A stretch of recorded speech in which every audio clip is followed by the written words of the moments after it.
Hello viewers, welcome to another update from Sukanta sir classes. আমি তোমাদের সনাতন স্যার। আমি তোমাদের সমগ্র সিটিপির ক্লাস আমি করাচ্ছি। তো ইতিমধ্যে আমরা যে ব্রহ্মাস্ত্র সিরিজ 100টি দেব, তার মধ্যে আমরা যে কথা দিয়েছিলাম, আমরা কথা দিয়ে কথা রাখি। তো আজকে ব্রহ্মাস্ত্র সিরিজের এখনকার 20 নাম্বার ক্লাস এবং তার টপিক হচ্ছে গুরুত্বপূর্ণ, প্রত্যেকেই জানো, সোশ্যালাইজেশন থিওরির ইউরি ভন ফ্রের ব্রেনারের পরিবেশগত ব্যবস্থা তত্ত্ব বা ইকোলজিক্যাল সিস্টেম থিওরি। অর্থাৎ ইকোলজি কাকে বলে?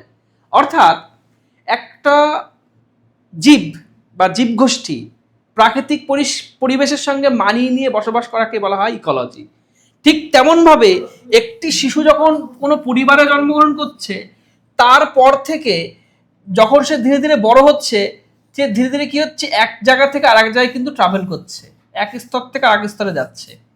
তো এবং যখন এক স্তর থেকে আর এক স্তরে যাচ্ছে, তার কিন্তু ইন্টারাকশনটা এক এক রকম হচ্ছে এবং এক এক রকম ভাবে তাকে কিন্তু পরিস্থিতি বদল হচ্ছে, এবং সেই পরিস্থিতি বদল হওয়ার জন্য তাকে কিন্তু নতুন নতুন ভাবে কিন্তু অভিযোজিত হতে হচ্ছে এবং নতুন নতুন পরিস্থিতিতে নতুন নতুন আচরণ কিন্তু তাকে তুলে ধরতে হচ্ছে। এটাকেই বলা হয় না পরিবেশগত তত্ত্ব বা ইকোলজিক্যাল সিস্টেম থিওরি।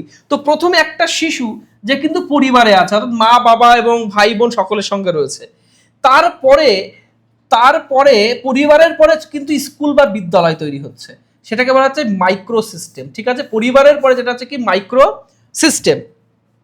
ঠিক আছে, এবার মাইক্রো সিস্টেমের পরে মেজো সিস্টেম, মেজোর পরে এক্সোর পরে ম্যাক্রোর পরে হচ্ছে ক্রোনো সিস্টেম, এবং ক্রোনো সিস্টেম হলো হাইয়েস্ট লেভেল। ঠিক আছে, আমরা ঠিক আছে, এবার আমরা থিওরিতে চলে যাই এবং ছবিতে চলে যাই, গেলে কিন্তু আমরা বুঝতে পারবো। ওকে, তো এই হচ্ছে ছবি, একদম সহজভাবে জাস্ট একটু জুম করলেই আমাদের কাজটা হয়ে যাবে। তেমন কোনো কিছু এই থিওরির মধ্যে নেই, একদম সংক্ষেপে বলবো থিওরিটা। তো ব্রনারের যে এই যে একটি শিশু যেখানে জন্ম নিচ্ছে, তার পরিবার হচ্ছে এখানে তার হলো মাইক্রো সিস্টেমের অন্তর্ভুক্ত। ঠিক আছে, এই যে শিশুর সরাসরি অংশগ্রহণ সেটা হচ্ছে এখানে। এবার মাইক্রো সিস্টেমের পরে যেটা রয়েছে, আমি আরেকটু নিচের দিকে চলে যাই, খুব সহজে আমি বুঝতে পারবো, দেখলেই বুঝতে পারবে। এই যে এই ছকটাতে যাই এবং তারপর ছবিতে আসছি, খুব সহজেই বুঝতে পারবে। তো যে মাইক্রো সিস্টেম, শিশুর সবচেয়ে নিকটবর্তী পরিবেশ, যেখানে সে সরাসরি অংশগ্রহণ করে এবং দ্বিমুখী প্রভাব, অর্থাৎ সকলের সঙ্গে কিন্তু কথা বলতে পারে, সকলের সঙ্গে মিলে চলতে পারে।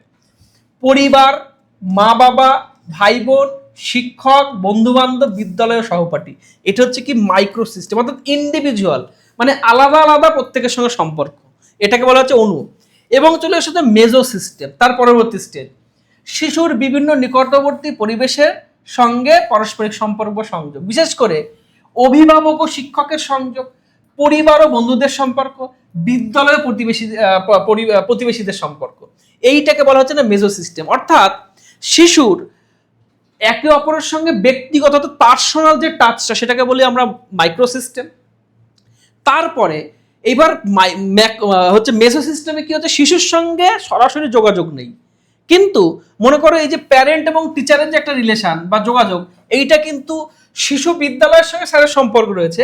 এবার বাবা মায়ের সঙ্গে শিক্ষকের সম্পর্ক, এটা কিন্তু শিশুর মেজো সিস্টেমের মধ্যে অন্তর্ভুক্ত। কারণ শিশু কি আচরণ করছে, স্কুলে কেমন ভাবে চলাচল করছে, সমস্ত কিছু খবর কিন্তু শিক্ষকের কাছ থেকে পাওয়া যায় বা পেয়ে যায়, এটাকে বলা হচ্ছে কিন্তু মেজো সিস্টেম। এবার চলে আসো এক্সো সিস্টেম। দেখো এক্সো সিস্টেম কি হচ্ছে, দেখো এমন পরিবেশ, খুব গুরুত্বপূর্ণ, এটা কিন্তু পরীক্ষায় আসে, খুব গুরুত্বপূর্ণ মেজো এক্সো সিস্টেম। এমন পরিবেশ যেখানে শিশু সরাসরি উপস্থিত থাকে না, কিন্তু সেখানকার সিদ্ধান্ত বা ঘটনা পরোক্ষভাবে শিশুর জীবনকে প্রভাবিত করে। মনে করো বাবা মায়ের কর্মক্ষেত্রে কোনো ঝামেলা হয়েছে, ঠিক আছে, তো এই যে ঝামেলার যে প্রভাবটা, বাবা মায়ের যে মনোক্ষুণ্ণতা, সেটা কিন্তু শিশু লক্ষ্য করবে পরিবারে এসে। তো তার ফলে তার যে সোশ্যালাইজেশন হচ্ছে, তারপরে তার যে পরিবর্তন হচ্ছে, সেটাকে বলা হলো এক্সো সিস্টেম। শিশু সরাসরি যুক্ত থাকে না, কিন্তু পরোক্ষভাবে কিন্তু প্রভাবিত হচ্ছে, যেমন বাবা মায়ের কর্মক্ষেত্রে, স্থানীয় প্রশাসন, গণমাধ্যম, স্কুল ম্যানেজমেন্ট ইত্যাদি ইত্যাদি, এগুলো কিন্তু আমার এক্সো সিস্টেমের অন্তর্ভুক্ত। এইবার চলে এসো না, পরীক্ষা দিতে পারে গণমাধ্যম কোন ধরনের সিস্টেমের মধ্যে যাচ্ছে, ইউরি বার্নফেল্ডের, এটা হবে এক্সো সিস্টেম। এবার চলে এসছো না ম্যাক্রো সিস্টেম বা বৃহৎ সাংস্কৃতিক সামাজিক ব্যবস্থা। এটা কি, সমাজের বৃহত্তর সংস্কৃতি, মূল্যবোধ, আইন, প্রথা ও অর্থনৈতিক ব্যবস্থা, যা অন্যান্য সকল স্তরকে গুরুত্ব দিচ্ছে আর কি, যেমন শিক্ষানীতি, সামাজিক আদর্শ, সাংস্কৃতিক বিশ্বাস, আইন কানুন, অর্থনৈতিক ব্যবস্থা, সামাজিক রীতি ও মূল্যবোধ ইত্যাদি হচ্ছে আমাদের না ম্যাক্রো সিস্টেম। এবার হচ্ছে ক্রোনো সিস্টেম বা সময়গত ব্যবস্থা। শিশুর জীবনের সময়, পরিবেশের পরিবর্তন এবং ঐতিহাসিক বা জীবনগত ঘটনার প্রভাব যখন পড়ে সেটাকে বলা হচ্ছে ক্রোনো সিস্টেম। মনে করো কার্যসূত্রে তাকে কিন্তু এক জায়গা থেকে যখন অন্য জায়গায় গেল, সে মানে মনে করো ভারতবর্ষ থেকে আমেরিকাতে গেল, বা হঠাৎ করে করোনা মহামারী এলো, তখন কিন্তু সমস্ত সিস্টেমটাই ঘুরে গেল, পুরো অ্যাডভার্সড হয়ে গেল, পুরোটাই চেঞ্জ হয়ে গেল, মানে একদম সাডেন চেঞ্জ হয়ে গেল। তো তখন সময়ের সঙ্গে সঙ্গে যা পরিবর্তন আসবে সেই পরিবর্তনটাও নিজের মধ্যে নিয়ে আসবে। এইটাকে বলা হচ্ছে না ক্রোনো সিস্টেম বা সময়গত পরিবর্তন। সময় চেঞ্জ, পরিস্থিতি চেঞ্জ, সুতরাং আমিও চেঞ্জ। যদি সময় পরিস্থিতি বুঝে আমি যদি পরিবর্তিত না হতে পারি, আমি কিন্তু টিকে থাকতে পারবো না। আমরা যে চার্লস ডারউইনের সার্ভাইভাল অফ দ্য ফিটেস্ট যেই তত্ত্বটি রয়েছে, এই সার্ভাইভাল অফ দ্য ফিটেস্ট অর্থাৎ যে সব থেকে ফিট হবে, মানে পরিবেশের সঙ্গে মানিয়ে নিতে পারবে, সেই কিন্তু টিকে থাকবে পরিবেশে, অর্থাৎ সমাজে টিকে থাকবে, তাই কিন্তু সমাজ থেকে কিন্তু সে হারিয়ে যাবে, অর্থাৎ সে অপ্রাসঙ্গিক হয়ে যাবে। তো এটাই হচ্ছে ব্যাপার। তাহলে এই হচ্ছে macro system, micro system, exo system, chrono system, এই হচ্ছে ব্যাপার। আর তেমন কিছু এই থিওরির মধ্যে আমি দেখছি না, ঠিক আছে। তো এইবারে এই যে চিত্রটা আমরা প্রথমে দেখছিলাম, এই চিত্রটা যদি আমরা এবারে ভালো করে দেখতে চাই, তাহলে মাইক্রো সিস্টেম গেল, তাহলে মেসো সিস্টেম বোঝা গেল, এক্সো সিস্টেম বোঝা গেল, ম্যাক্রো সিস্টেম বোঝা গেল, ক্রোনো সিস্টেম বোঝা গেল। তো এই হচ্ছে শিশুর প্রথম যে জায়গাটা সেটাকে বলা হয় মাইক্রো সিস্টেম।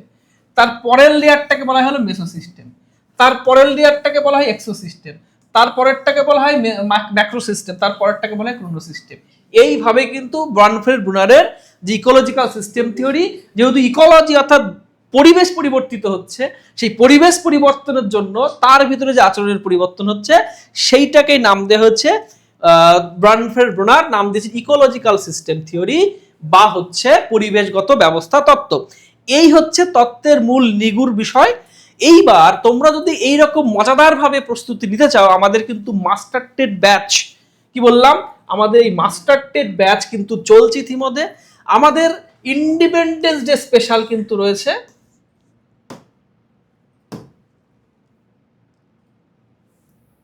তো ইন্ডিপেন্ডেন্স ডে স্পেশালে আমরা কিন্তু খুব তাড়াতাড়ি আমরা ব্যাচ লঞ্চ করে দিয়েছি। তোমরা যারা যুক্ত হতে চাও 26-27 মাস্টার টেট ব্যাচ, মাত্র 50 জন স্টুডেন্ট আমরা এই সুযোগটি দিতে চলেছি ইন্ডিপেন্ডেন্স ডে স্পেশাল অফারে। 1999 টাকায় সম্পূর্ণ TET, C TET, primary TET এবং আপার প্রাইমারি টেট, সপ্তাহে 6টি ক্লাস, বিষয়ভিত্তিক শিক্ষক রয়েছে, ঠিক আছে। তো এই হচ্ছে আমাদের ক্লাস রুটিন। তোমরা যারা যুক্ত হতে চাও খুব তাড়াতাড়ি আমাদের সঙ্গে যে নাম্বারগুলো রয়েছে দুটো, এই নাম্বারগুলোতে কিন্তু ফোন করে বা হোয়াটসঅ্যাপ করে যোগাযোগ করে নাও। এবং আরেকটি ঘোষণা তোমাদের আমি করছি, সেটা হচ্ছে কিন্তু আমাদের এইবার অনলাইনের পাশাপাশি অফলাইনও ব্যাচ শুরু হবে 15 আগস্ট থেকে। তোমরা যারা এই ব্যাচে যুক্ত হতে চাও খুব দ্রুত হোয়াটসঅ্যাপ করে বা ফোন করে তোমরা তোমাদের সিট বুক করে রাখো বা ডিটেলস তোমরা যোগাযোগ করে নাও। এটাই থাকছে আজকের আপডেট। তো দেখা হচ্ছে পরের ভিডিওতে। ভালো থাকবে, সুস্থ থাকবে। বন্দে মাতরম, জয় হিন্দ।